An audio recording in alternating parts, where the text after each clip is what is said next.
ಬಿಸಿಲ ಝಳಕ್ಕೆ ನೆಲಮಂಗಲದ ಜನ ಸುಸ್ತಾಗಿದ್ದಾರೆ.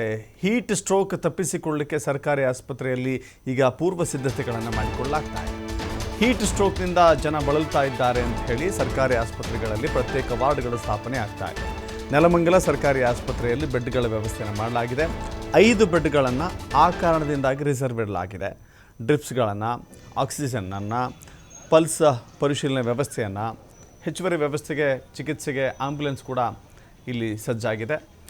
ಜನ ಸಾಕಷ್ಟು ಎಚ್ಚರಿಕೆಯಿಂದ ಇರಬೇಕು ಅಂತ ಹೇಳಿ ವೈದ್ಯರು ಸಲಹೆಯನ್ನು ಕೊಡ್ತಾ ಇದ್ದಾರೆ.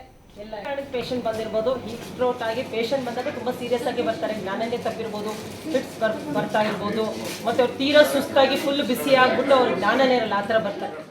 ಈ ಬೇಸಿಗೆ ಬಹಳಷ್ಟು ಜಾಸ್ತಿ ಟೆಂಪ್ರೇಚರ್ ಇರೋದ್ರಿಂದ ನಮ್ಮಲ್ಲಿ ಸಾಮಾನ್ಯವಾಗಿ ಹೀಟ್ ಸ್ಟ್ರೋಕ್ ಪೇಷಂಟ್ಸು ನಾವು ಎಕ್ಸ್ಪೆಕ್ಟ್ ಮಾಡ್ತಾ ಇರ್ತೀವಿ.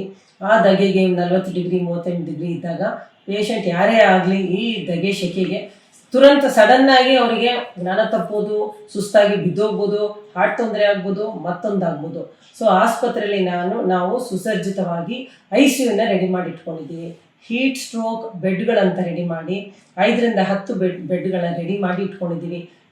ಸುಸ್ತಾಗಿರೋ ಪೇಷಂಟು ಸಡನ್ನಾಗಿ ಹೀಟ್ ಸ್ಟ್ರೋಕ್ ಇಂದ ಆಗಿರೋ ಪೇಷಂಟ್ ತಕ್ಷಣ ಬಂದರೆ ತುರ್ತಾಗಿ ಚಿಕಿತ್ಸೆ ಕೊಡಲು ನಮ್ಮಲ್ಲಿ ಕಾರ್ಡಿಯಾಕ್ ಮಾನಿಟರ್ ಇದೆ, ಆಕ್ಸಿಜನ್ ಫೆಸಿಲಿಟಿ ಇದೆ, ಸೆಂಟ್ರಲ್ ಆಕ್ಸಿಜನ್ ಇದೆ, ಆಕ್ಸಿಜನ್ ಕಾನ್ಸಂಟ್ರೇಟರ್ ಇದೆ, ಆಕ್ಸಿಜನ್ ಸಿಲಿಂಡರ್ ಇದೆ. ತಕ್ಷಣ ಹಾಕೋತೀವಿ. ಪೇಷಂಟ್ ಕಂಡೀಷನ್ ಹೇಗಿದೆ ನೋಡ್ತೀವಿ. ತುರಂತಾಗಿ ನಾವು IV ಫ್ಲೂಯಿಡ್ಸನ್ನು ಶುರು ಮಾಡ್ತೀವಿ. ಯಾವ ಥರ ಫ್ಲೂಯಿಡ್ಸ್ ಕೊಟ್ಟರೆ ಪೇಷಂಟು ಸುಧಾರಿಸ್ಕೊಳ್ಳುತ್ತೆ ಅಂತ ನೋಡ್ತೀವಿ. ಮತ್ತು ಇನ್ಫ್ಯೂಷನ್ ಪಂಪ್ ಇದೆ, ನಾವು ಆಗಲೇ ತೋರಿಸಿದ್ದೀನಿ ತಮಗೆ.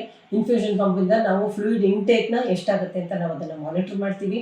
ತೀರಾ ಪೇಷಂಟು ಸುಸ್ತಾಗಿ ತುಂಬ ಸೀರಿಯಸ್ ಆಗಿ ಬಂದರೂ ಕೂಡ ನಮ್ಮಲ್ಲಿ ವೆಂಟಿಲೇಟರ್ ಫೆಸಿಲಿಟಿನೂ ಇದೆ. ವೆಂಟಿಲೇಟರ್ನ ಹಾಕಿ ಪೇಷಂಟ್ನ ಮಾನಿಟರ್ ಮಾಡಿ ಪೇಷಂಟು ನಮ್ಮಲ್ಲಿ ಬಂದಾಗ ಹೇಗಿರುತ್ತೋ ಅದನ್ನು ಸುಧಾರಣೆ ಮಾಡೋಕ್ಕೆ ಏನು ಟ್ರೀಟ್ಮೆಂಟ್ ಬೇಕೋ ಎಲ್ಲ ತಕ್ಷಣ ನಾವು ICU ಅಲ್ಲಿ ಕೊಡೋಕ್ಕೆ ವ್ಯವಸ್ಥೆ ಮಾಡ್ಕೊಂಡಿದ್ದೀವಿ. ಈ ಬೇಸಿಗೆ